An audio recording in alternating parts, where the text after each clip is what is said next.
qoyur hər an. Gece gündüz keçir dayanmaz zaman. Dünya dönür, yollar değişir, İnsan ömrü külək təkəsir. Zaman mənim ürəyimin səsidir, həyatımı yazan bir nəğmədir. Bəzən ucaldar, bəzən yıxar, sonda xatirə yadigar qalar. Uşaqlıq keçir bir yuxu kimi, gənclik açılır bir bahar kimi. Bir göz qırpımında ötür illər, iz qoyur ruhuma yaşanmış günlər. Zaman ötür, yeni yol açır, her karanlık güneşle açılır.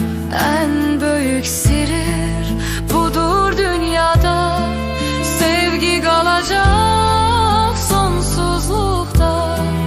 Her gün yeni bir seher doğar, Sevgiyle dünya yeniden açılar.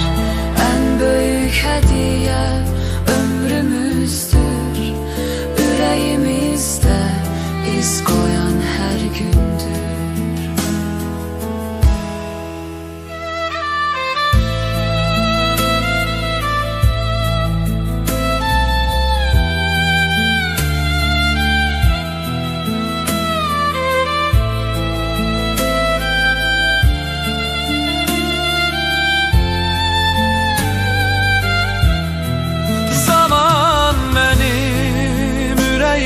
sesidir, hayatımı yazan bir nəğmədir.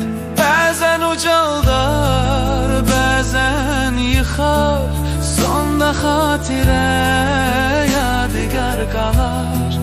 Zaman mənim ürəyimin səsidir, hayatımı yazan bir nəğmədir.